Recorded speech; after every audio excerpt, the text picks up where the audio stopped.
I'm going to talk to you today about democratic fuel. In other words, how we can actually locally, nationally produce far more alcohol than we need for waste products and fuel energy crops. And we can really reduce or eliminate our need for oil. And if we didn't need all that oil, we could sell to people at a lower price than Russia sells theirs. So we can compete with capitalism against Russia if we have a little surplus of gasoline to sell. Now, it's important to think about who has actually accomplished what I'm talking about. What place in the world no longer uses gasoline in cars, and basically they just dump their he's going, let's have a drink, right? Oh, well, hold it up here. Is that better? Oh, yes, that's much better. So what country in the world is basically succeeded in making all the cars run on alcohol instead of gasoline and having a surplus of petroleum garbage to sell the rest of the world? What country is that? Does anyone know? I do, but I won't say. Brazil. Now, are you from Brazil? Because almost no one in America knows this. Now think about how many people are in this room, and in the most well-informed country in the world, and only one person, maybe two, actually know that there's a country that is running on something that is not petroleum. That should be screamed from the treetops, the housetops. And so the fact that we don't know that is very interesting. Well, it wouldn't be so interesting if you didn't know the American Petroleum Institute spends $3 to $4 billion a year making people doubt whether alcohol is a good thing or not as a fuel for cars. Now, you have to realize before oil was ever used for running cars, alcohol was the first auto fuel. It wasn't like someone said, wow, we've got these cars, wish we could make a fuel that would run on them like oil. And it's like, no, alcohol was already doing it. There was a fellow we've all heard of, Johnny Appleseed, right? So Johnny Appleseed actually was a real person. And what he'd do is he would look like some of these kids nowadays. Like he would have dreadlocks and raggy clothes, but he was an entrepreneur. So he'd take a sack of seeds and he'd go out to where people were just starting to settle some of the Midwest of America. He'd plant all the seeds by a creek. And then he'd come back a year later with all these little apple trees this tall, and he'd dig them up and he'd sell them to all the new farms that weren't happening because every farmer had apple trees. Now, these aren't the apples you'd find tasty to drink. These were bitter, kind of sour apples, and people would make cider from them and add sugar. But they made dozens of other things from it. They made alcohol with a little bit of turpentine to light their houses. They used it for disinfection. They used it on the farm for everything, long before petroleum was ever invented. And so we had an alcohol-fueled country. And later on, our tractors all ran on alcohol to start with, and there was still no gasoline or diesel. So we have a long history with running on alcohol. My father used to drink torpedo juice in the Korean War, which was the fuel that would run torpedoes underwater to shoot down other ships. And so why was that? Why was torpedoes being used? Because alcohol is 1/3 oxygen. And underwater, there's a real shortage of oxygen to burn a fuel. So alcohol, which could be lit underwater, and it would drive torpedoes. So all around the world, alcohol has been used, but let's start in on the slideshow. What do we make alcohol from? So you'll see in just a moment that we can use all kinds of waste. So over where I live, we have Martinelli's apple cider throws away enough apple pulp after making juice for me to make 3/4 of a million gallons a year of alcohol. All over the place, landfills are dealing with food waste. And why is that? Does someone know why food waste going to landfill is a bad idea? It's been promoted a little recently. You do. You can use it for compost. Well, you can use it for compost, and I make compost. So I recently was approached by the city of Watsonville to help them make compost. And you had a confirmation back there? Methane. Okay. So if you bury all that organic matter, food processing waste, paper, all this stuff, and it gets wet, well, a bacteria will grow there in the absence of oxygen, and it makes natural gas. Methane is natural gas. But methane is a 60 to 100 times worse climate change gas than CO2. So one of the 3 top emitters of methane are landfills. California has banned, starting January 1st, the putting of organic matter into the dump.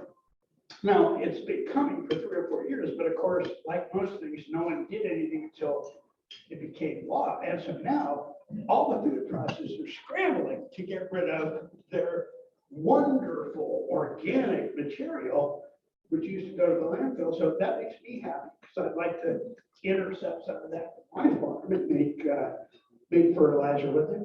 But we can also first take food processing waste and make alcohol. Any of that stuff with sugar or starch in it can be made into alcohol. My first foray into making alcohol was, in my 20s, where I went to a donut store and I said, well, if I leave these drums here for you, when you throw away your donuts, I can come get them back. I used to be really shy then, so I was kind of tentative. And they said, sure, we'll go ahead and do that. I said, just call me when they're full and I'll come back. So 6 o'clock the next morning, my phone rings and they say, they're full. Oh my gosh. So I run down there with my truck. I pick them up. I bring them back to my little still in Hunter's Point up there. I added them to water. I added enzymes. I made it a soup and then I cooked it. And well, what are donuts made of? Well, wheat flour, right? And sugar, lots of sugar, and they're deep fried. So as I cooked this batch of carbohydrates, well, the fat went to the top. And I go, oh my gosh, what am I going to do with that 2 feet of fat on top of the tank? And so I thought about it. I said, okay, I'll put it on my compost pile. So I did. And I went, wow, what a day, It was going to make 100 gallons of alcohol from 10,000 pounds of donuts that I got from several shops.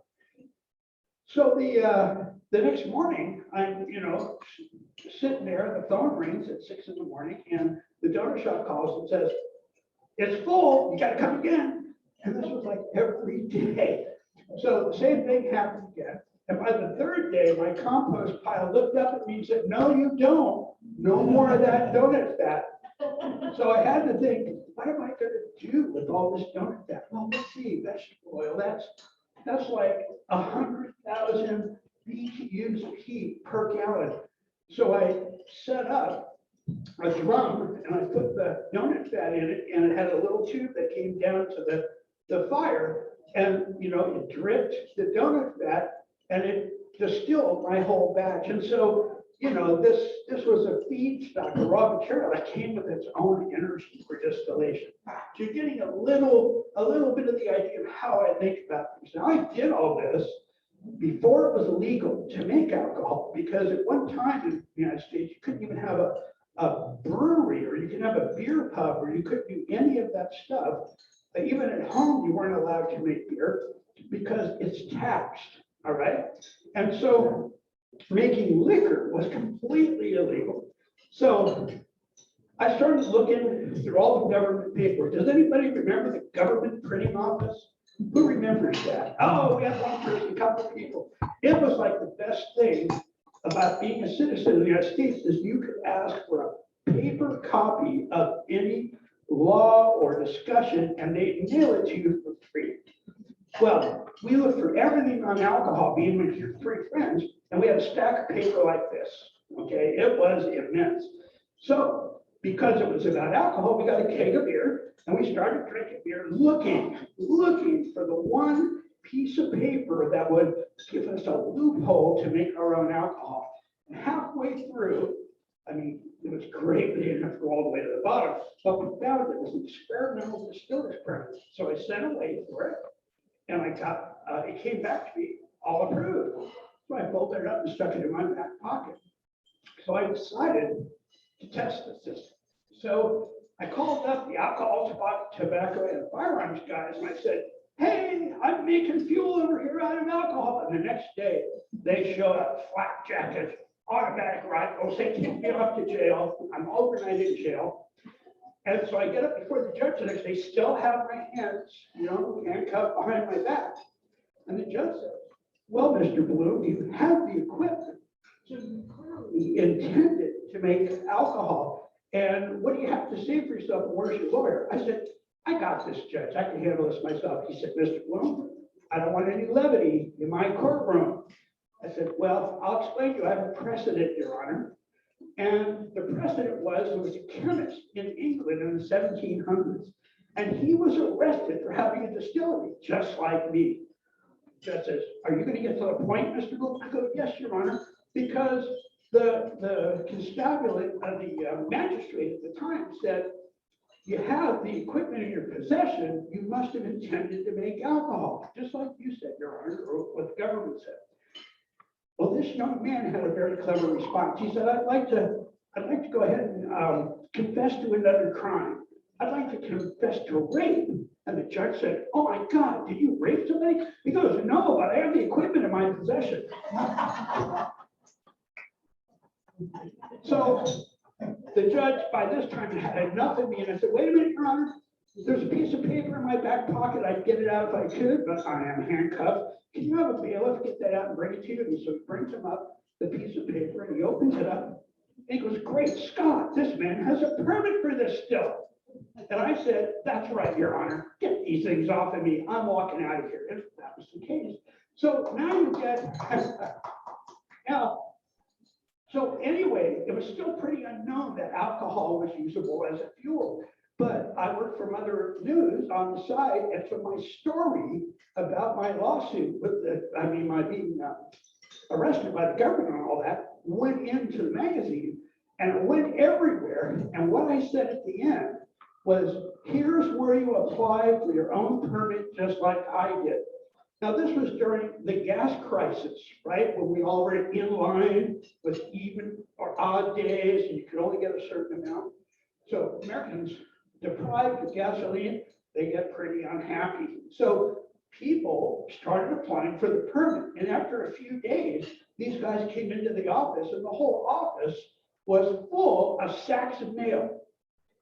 Over 250,000 people over the next 3 or 4 weeks called to apply for this permit. So I got called before Congress with George McGovern, another good Democrat, right? Yes. And the head of the ATF was there, the Alcohol, Tobacco, Firearms, and I was there. And George McGovern said, we're in an energy crisis here, and let me get this straight. The ATF guy, he says, you're telling patriotic Americans that they can't make their own auto fuel so that we don't have to deal with the Arab oil embargo? He goes, well, Your Honor, it's a tax thing. It's my job. And I said to McGovern, I said, we have a really simple handling this, and I'd just like to send this piece of paper up to you, which is, a really good draft of a permit that people at home can use to make their alcohol. The government keep track and charge taxes. So the paper went up there. George McGovern reads it. He goes, that looks pretty complete. And he goes to the ATF guy, you good with this? And the guy went, And so that was it. That permit was born, and tens and hundreds of thousands of people applied to have a permit, which allowed you to make 5,000 gallons of alcohol a year, which was plenty. And all over the country, I had people starting co-ops to make alcohol, over 100 co-ops within a year and a half. So it proves that Americans can mobilize in the face of oil, based difficulty. So let's move on, because now we have lots of raw material now that the landfills can't take them anymore. So starting in January, they can't take it. Now, I was at COP26 in Glasgow this year, and around the world, led by the US, we talked about stopping methane pollution from landfills and food waste.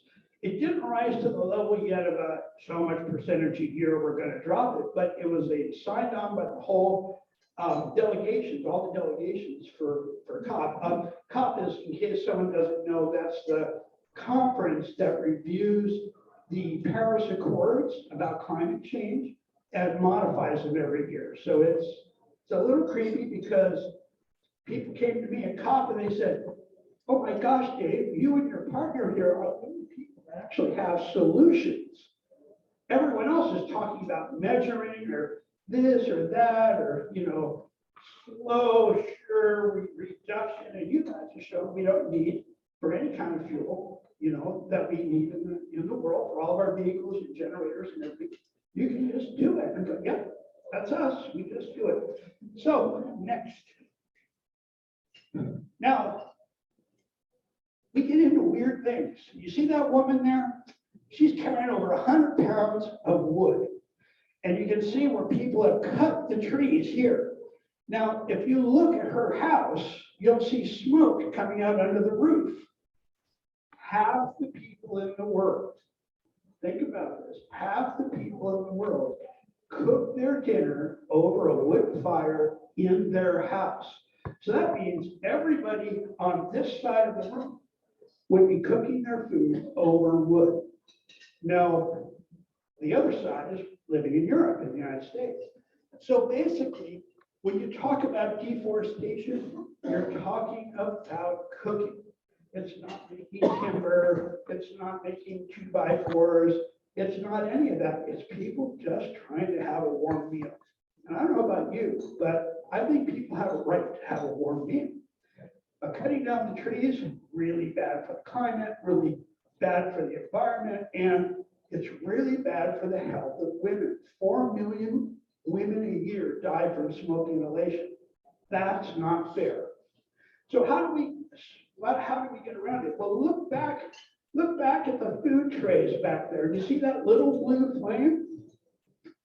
That's called sterno. And what it is, it's alcohol with a little bit of starchy stuff in it to make it a gel so it can't spill. And you're watching our food being cooked on alcohol right here today. And we all enjoyed it, right? It was warm, it was good. Yes. Well, that's true, but you could have a bigger flame like we have in stoves that we provide. Now, the stoves we provide are very clever because when you go to a woman in a developing country and they say, wow, you're going to bring this fuel into my house, which has no toxic emissions, that sounds great. But isn't this the same stuff my husband drinks? And as we all know, you guys, men and alcohol can be a problem, okay? So the wife goes, not in my house. I said, well, we've got a really great kind of stove. We don't have a little tank and a pump to pump the alcohol to burners. We have a can that's full of ceramic fiber. And when we pour the alcohol in, it sticks to the fiber and it won't come off unless we light it and it evaporates.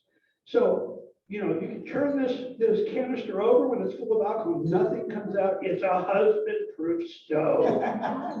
Well, there's hundreds of thousands going on around the world now, and people's health is protected. They don't have to do this walk of up to 6 hours one way a day, because once all the trees are cut down, you have to go farther and farther. So this is something, as a nation, we should support, which is easy to do and not expensive. Next. So this is what happens when we make an alcohol plant in our local community. This is, you can see the truck up there. So this is not very big. It's about an acre. And it makes 5 million gallons of alcohol a year. That will fuel quite a few commuters over the hill, right? So what does making alcohol do? Well, it creates local jobs, which, most of the country needs more employment. It gets rid of the waste. And like I'm saying, with the new laws, every community in California is trying to figure out what to do, and it will be the whole country pretty soon. And we get renewable fuel and energy, and we get liquor, which, how, liquor is always popular. Like when times are good, people drink a lot of liquor, and when times are bad, they drink more liquor. So it's a product that we can make instead of using corn or something primary. We can make it from apple pulp, or we can make it from bakery waste, and the alcohol is identical because alcohol itself doesn't have any real flavor unless you tasted moonshine and it has a flavor that's so bad you'd never want to drink it again. But we make it pure, we purify it to the point where it's really clean. We also make it for pharmaceutical use. Half of all the drugs that we use today still come from plants. Half of them you chop up, let's say willow trees, you chop them up, you throw them in a bucket of alcohol, stir it around a little bit, use a strainer and scoop out the wood, and then put a little fire underneath, well, maybe a little electric heater underneath, and evaporate off the alcohol. Well, what's left in the bottom? This white powder. Anybody guess what that white powder is? It's aspirin. Perfect, you knew. So that's how we still make aspirin today when the price of fossil fuels are high. So half of the drugs we use start off as an extract from a plant, and we may do some modifications to it for certain drugs, but alcohol is the way we extract it. And pharmaceutical alcohol I can sell for $100 a gallon rather than fuel for $5 a gallon. Or is it $6 today? Now, if you go to the bottom of Whipple Avenue in Redwood City, there's an alcohol station there.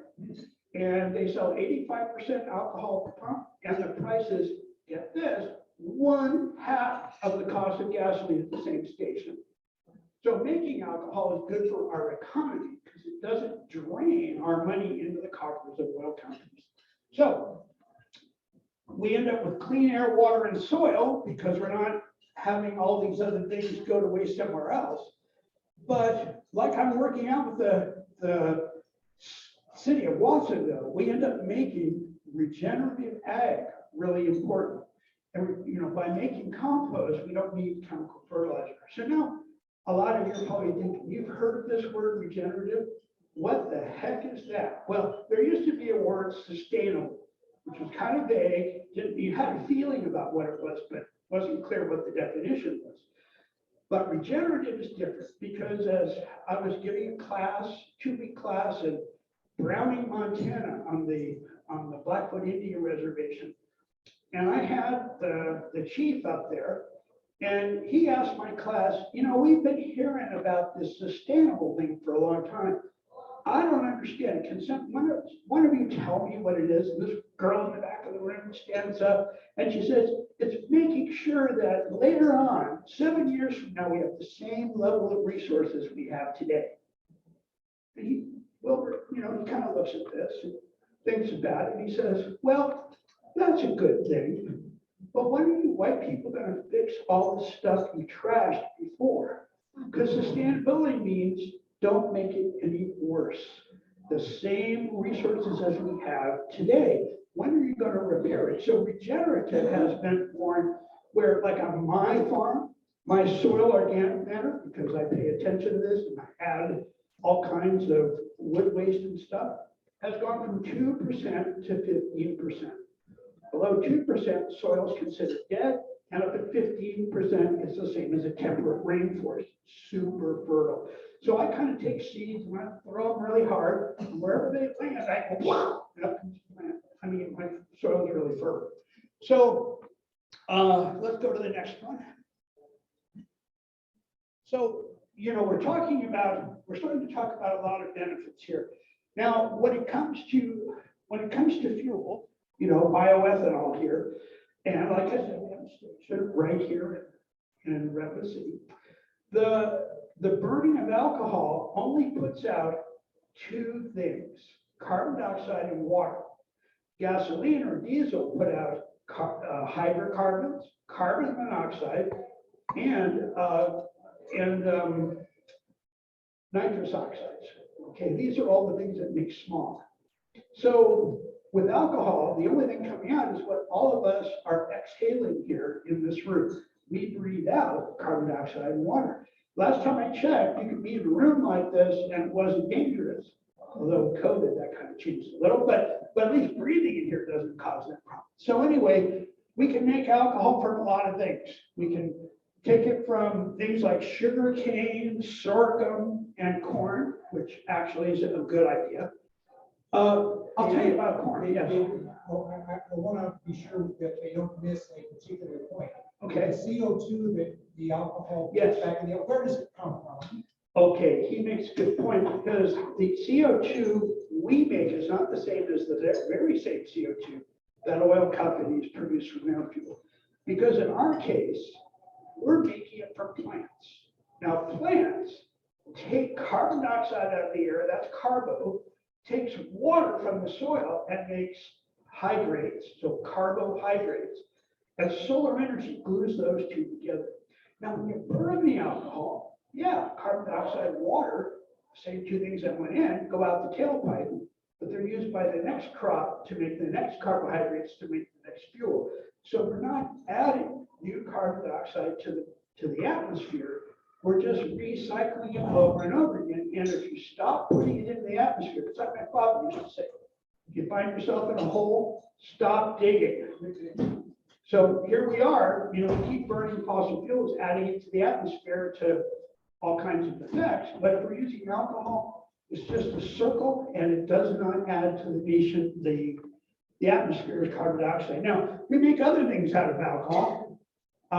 That is a series of bottles that I took to Richard Branson's island in the Caribbean, and I called it Neckar's Nectar because his island is called Necker Island. And so Richard Branson really likes my liquor, and he's going to sell it on the island and in his resorts and in his cruise line. Once we make the alcohol, well, we've only taken the 10 or 12% alcohol that was in the wine that we produced. We used to make the wine basically. And then we boil the alcohol to remove the alcohol water to remove the alcohol. So what's left over though is all the nutrients that were in the plants we made it from. So we have all those nutrients in a nice compact bottle, and we make 9 gallons of organic fertilizer for every gallon of alcohol we produce. So when the CFOs go doing our paperwork, they go, "You're not an alcohol company, you're a fertilizer company. Alcohol is your byproduct." Well, that's a way to look at it. So in my region, over in Watsonville, we have most of the vegetable growing in the country. People are using my fertilizer because it has all the goodness of what was in sugar cane, because I use a waste product from sugar production, which is called molasses. So all those goodies that were in the plant go back in the field. We have a new initiative right now because someone asked me, "Well, what do we do about all the plastic that's going into the ocean?" And I said, "Well, I know what to do with that." And they went, "What?" No one's been able to figure that out. I go, "It's simple." There was a high school girl in Egypt who figured out how to turn the plastic back into alcohol. Now, that's important to say back into it because alcohol was the first substance used to make the common plastic polyethylene, polyethanol, right, with a little E on the end. So there are 2 companies left that make plastic that way.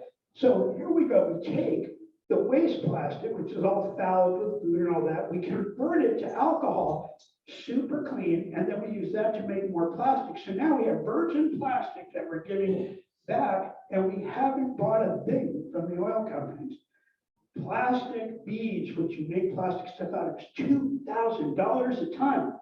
The oil companies love selling that to the plastic industry. So we'd like to take a chunk out of their business, by remaking plastic from unrecyclable plastic, which is 95% of it. In the old days, we used to ship it to China and they'd burn it in boilers, but they don't want it anymore. Not since our last president, ticked them off. So we can take plastic and we can make alcohol. We can use that for extractive medicine. We can use it for all kinds of things. I don't think I'd want to drink it just because of the idea of it, but it would be pure alcohol. So let's go to the next. So an alcohol plant, we've been making alcohol a long time. You know, as Craig has heard me say many times, making alcohol isn't really patentable. It's really mankind's second oldest profession. You know, and some say you had to get Eve drunk because Adam was a rough character. So alcohol making goes way back. So, but look what happens here, how we make alcohol. So the plant makes alcohol, it comes here. It goes out to the pharmaceutical companies. It may go into a generator, which produces electricity, lots of electricity. And then the exhaust pipe puts out CO2, which we can compress and sell. And the hot water comes out and we can use that for many other things. And then we can also use a special kind of turbine that actually uses refrigerant from your air conditioner, which boils at a low temperature. And we can use the waste heat to make that into freon steam, which turns a turbine. And we can make electricity and put it back into the grid, much to the consternation of PG&E. So that's what we do at the farm. And now the food grade CO2, it goes into the greenhouse. Because plants, we already talked about this, plants breathe in CO2. Now, if you have a greenhouse and it's all closed up because it's a cold day, the plants will drink up all the CO2 by 10 o'clock in the morning and stop growing. They don't have any more CO2 to eat. So, you know, over in my part of the world, we have all these greenhouses that have been bought up. And what crop do you think they're growing in there? Someone tell me. Orchids? Well, that would be a good one, but what is a bigger crop? Marijuana, okay. So the marijuana guys, well, we all know the nature of that business over time. So when the county goes to tax the marijuana, well, they don't tax by the gallons or the dollar value of the marijuana that's been sold because they don't believe that'll be honestly reported. And, you know, they won't go with the tons of marijuana that came in because they don't think that will be reported. So the way they do the taxes on marijuana is by the square foot of the greenhouse. Now, if we put carbon dioxide in the greenhouse, you get 3 times the yield per square foot. So we have all these marijuana farmers wanting to buy our CO2 to put it in the greenhouse so they can beat the tax man, you know, and of course be more competitive. So any crop, not just that one, generates about 3 times the yield with excess CO2 because there's more to breathe than there is otherwise. And in Spain, they're growing 3 times the food per square feet in 125 square miles of greenhouses. Next, please. So this is what my little still looks like. It's much smaller than the illustration up there. So we cook up stuff. Remember I cooked up donuts in the past? Well, we use steam and we cook the stuff up and sterilize it. It goes into the middle 3 tanks, which is where they ferment for 3 days. So we throw yeast in there, the same yeast that make wine or beer. They go ahead and eat all the sugar, breathe out CO2, which we collect and put in the greenhouse. And when we have 12% alcohol, then there's wine, because at that point, the yeast have been partying so hard that they keel over dead from drunkenness, right? So we take that 12% alcohol, we put it into our distillery, which is a series of columns and pipes, and we separate the alcohol from the water. And we get up to 200 proof or 100% alcohol at the end of that. We do a little more purification for little yeast chemicals that are still in it so that we can sell it as pharmaceutical to the guys, you know, in that pop market that are extracting various things from the plant. But we also are selling to nutraceutical companies who are buying my turmeric and my wasabi and extracting it to make its cancer drugs. So the alcohol is necessary for the nutraceutical and pharmaceutical industry. Next. So here's the big plan. This red line is our California corridor. There's 13 counties along that. All of them, this is the food processing corridor of California. There are processing plants that are 3 times as big as my 15-acre farm, okay? Raisins, you know, Sun-Made Raisins has this enormous building, and there's a whole lot of raisins that are too ugly to sell you. So, little, ugly, whatever, and we can make that into alcohol. There's peaches, there's nectarines, there's all kinds of stuff that we are the main national, supplier of, and there is enormous amounts of waste. Almond hulls, the fleshy thing around the outside of the almond, 1 billion pounds a year of almond hulls, 35% sugar. Oh, our yeast love that stuff. So what we want to do is put up this size plant, which is 5 million gallons per year, one in each county to start with, and then we'll put up 2 gas stations, fuel stations, where people can fill up and get alcohol. And we're going to give them a little chip with plastic on it they can just plug in under the steering wheel. That is where mechanics analyze the car.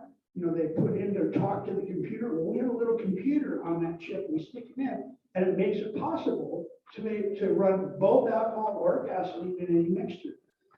You don't have to think about it. You don't have to go to the alcohol station every time. You can go wherever you need to, but you'll know where the alcohol stations are, because those of you who have little screens in your car, where our little chip talks to your screen and says the closest alcohol station is, over there. So we'll be able to give those chips away to people who want to put alcohol in their car at the station, free. Next. Oh, don't listen to anything that guy says. I never put up slides usually with all this text. Everything that's on it.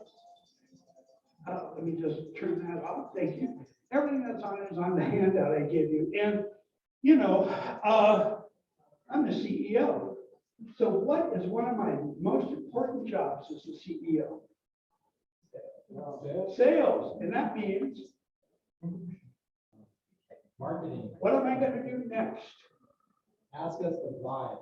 I'm going to ask you for money, but not necessarily you. Basically, we are a real business. We don't expect to do this as a nonprofit. So we've had quite a few people invest in our upcoming plant in Watsonville. And for those of you who are interested, we can send you the information on that. It's venture capital kinds of returns. You find it very interesting. If you know investors, you can say, hey, look at this. And we're only looking to raise $3 million. We have a bank loan for the remaining 7 that the USDA is guaranteeing. So those of you who want to do well while doing good, you might consider giving us a call and looking at those numbers, because it's pretty juicy. I'm willing to take questions now because I hope I stimulated it to you.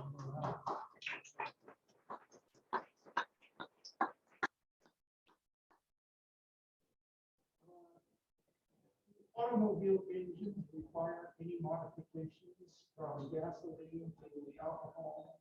So he's asking if we have to modify cars to run on alcohol. I did a complete tour of the Ford Motor Company assembly line, and I kept saying, well, show me the alcohol, parts of the alcohol engine. They go, no, there's nothing separate here. It's all the same. And we went down the assembly line and all the way to the end. And I finally said, what is different about a flex fuel, which runs on both alcohol and gas, and a gasoline car? He goes, software. And I went, okay. And we were filming it. And we said, great, thank you. We packed everything up and we got out of there. And so as we're driving down the road, his boss calls up and says, Bob shouldn't really have told you that stuff. He didn't bring that tape back. Oh, no, it's just us. Don't worry about that. So anyway, that's the big myth out there, is that alcohol somehow will hurt your car and you need a stainless steel gas tank and you need this and that. Believe me, the oil companies spend $4 billion a year to make you doubt whether you should put alcohol in your car. They don't have to make the case. They don't have to prove it. They just have to make you nervous.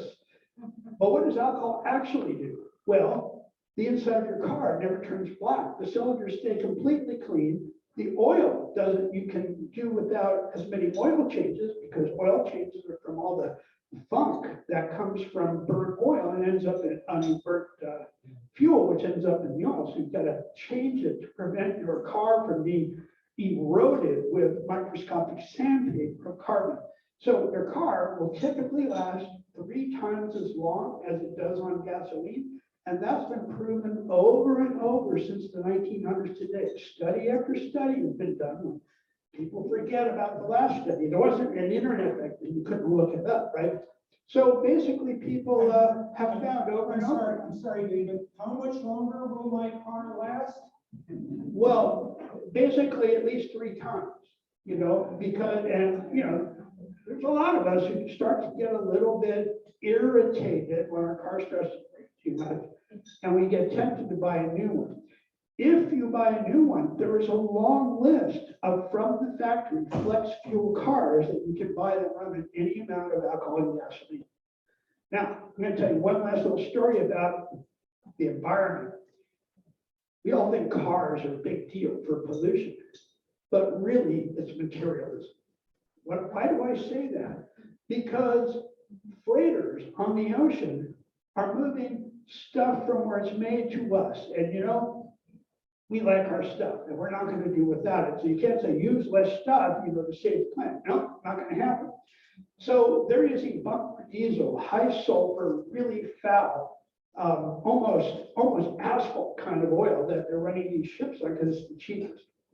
So 2 years ago, I was at a brainstorming session in Cancun, and one of the people at the table was one of the board members of the Maersk shipping line, which is one of the biggest in the world. And I said, well, what are you going to do? Because all the ports in the world are banning bunker diesel, from 50 miles away into your port. What are you going to do? He goes, yeah, we know about that problem. And then the enviros are really on our case because going across the ocean, we're spewing all this stuff, which ends up in the water. I said, so what are you going to do? And he said, well, we're thinking about going with hydrogen liquefied natural gas. I go, oh, you will be so unhappy if you do that. He goes, well, what would you do? Well, you can imagine what I said. So I told him about it. He goes, oh my, that would be such a solution. So liquid fuel, just like the diesel we use now, we could go farther than we could go on the other fuels. Send me a paper on that. So I did a white paper on it and I sent it to him. The Maersk company launched its first 3 alcohol freighters 3 months ago. So if I do nothing else for the planet, well, I just kick some butt, Yes. One of the questions that I've heard a lot when people start talking about, gee, we switch off fossil fuels and on to something else. One of the questions that I've heard often come up is, oh gosh, what about airplanes? You can't run them on electricity. That's right. How can we, what do we do about that? Because they're kind of big polluters. So Sure. Well, in Brazil, remember that country, Brazil, I talked about earlier? David, Yes. the folks on Zoom asked that you repeat the question. I will Release do that. briefly. Oh my gosh, I keep forgetting. We have a wider audience. The question is, what about airplanes and alcohol? Well, we consulted to a company in China which had 600 jets. And I gave them my experience from working in Brazil, which was Embraer, one of the biggest jet making companies in the world in Brazil, are running jets on alcohol. But I said, don't pay attention to that. Pay attention to the US. US uses this like $100 a gallon diesel because, well, if you want to make money, be a military contractor. And guess what? Things have changed in warfare. In the old days, we used to have heat-seeking missiles. So any little country could build those, and they'd look for the heat coming out of the jet engine, behind its turbine, and the missile would go right for that and blow up that and take the plane down. Well, that war is escalation. So what we did is what's happening now, because we had ways of foiling that, the Israelis invented by throwing out really hot flares behind the plane, and the missile would go for those instead of the plane. So escalation comes in, they found a new way to find the plane, which is a smog meter in the very front of the nose of the missile. So it looks for hydrocarbons and smoke coming out of the exhaust, and so the missile will go right for the engine that's emitting the smog. So several people came together, and what we did is follow a technology that was done in Brazil. Now, the fuel tanks on a plane are the wings. All the fuel is stored in there. So what we did is segment the wing on a fighter jet We filled that with alcohol and the rest of it with JP 15, I think it was. And that's their, their jet fuel. And when the missile radar goes off, it says, oh my God, you got a missile coming for you. The pilot slams over to ethanol, changes the fuel going into the turbine. His emissions disappear because it's only carbon dioxide and water. And then the plane can veer off and the missile just gets lost. And that's what all of our planes now have in the United States to evade missiles from people we think of as terrorists with missile launchers. Okay. Yes. So now I have two questions, and one is, why don't the planes go a wider phase that's flying with 100% alcohol rather than even having? Well, that's a really good question. And what you're going to find is most of the big airlines have bought old oil refineries to make their fuel. So, they'd have to sell that oil refinery, which isn't so easy, and then switch to alcohol. They'd have to make sure they had enough. Now, we do make 16 billion gallons of alcohol in the United States right now, in the Midwest, out of corn. Now, a lot of people say, oh my God, if you take this food and destroy it to make alcohol, which the oil companies are frequently saying, it sounds like we're starving Africa.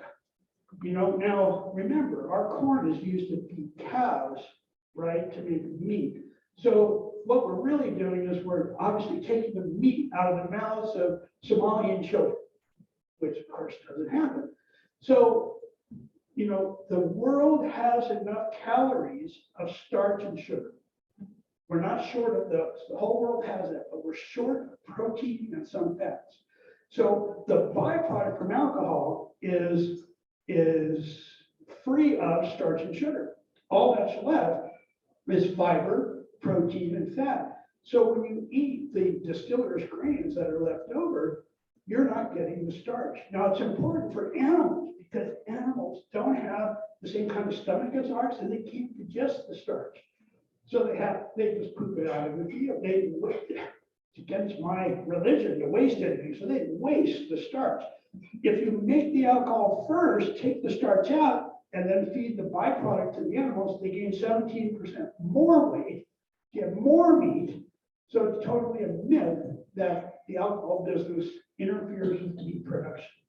Now you can ship the distiller's grains because they're 1/3 the weight to 1/3 the volume. You can ship those to Africa because if you ship corn, the shipping would cost more than the grain. So now we can feed more people. And if you make bread with it, it's kind of like Irish soda bread. It's pretty nice.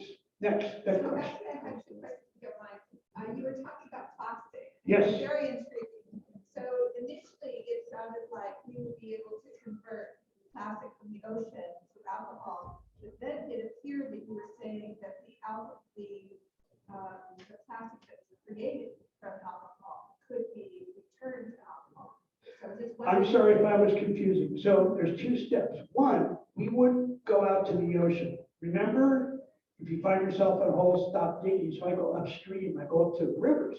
There's 9 rivers in the world that put the plastic in the water that ends up in the ocean. So I want to stop it up there. So you're going to like this. This is how ecological designer thinks.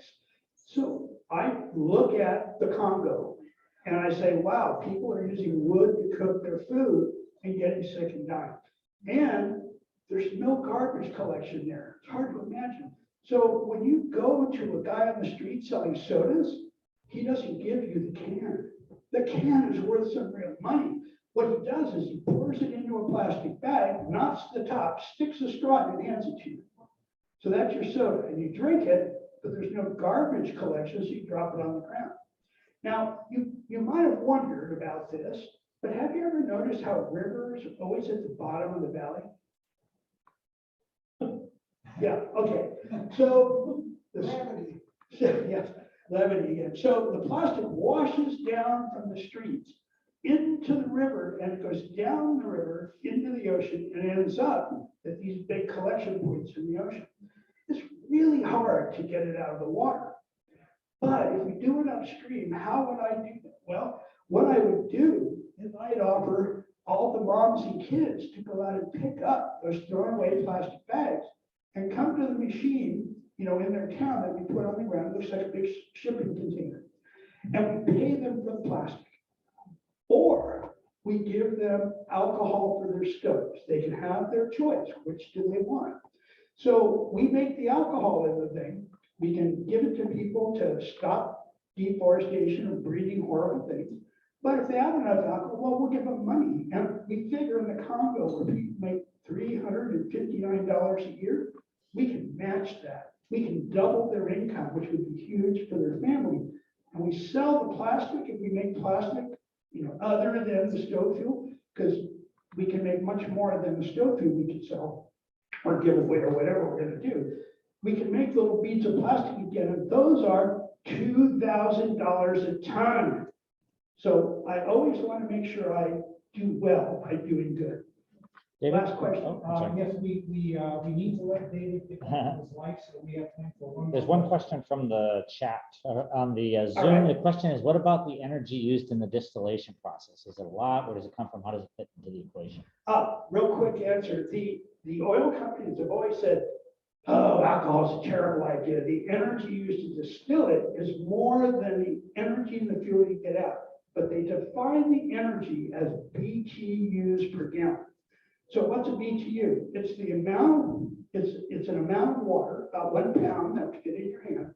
And it's the amount of energy that makes that water go up 1 degree Fahrenheit.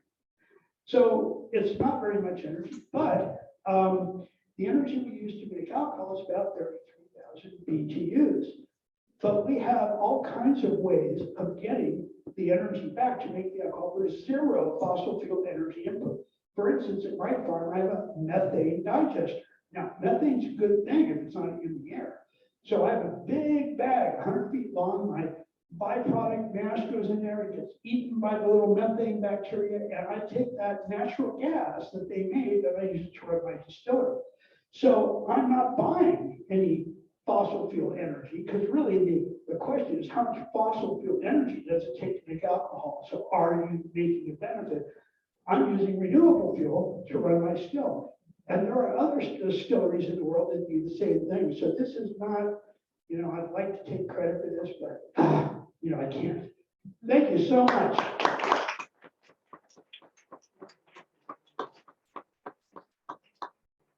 Thank you so much. Boy, a little side column here.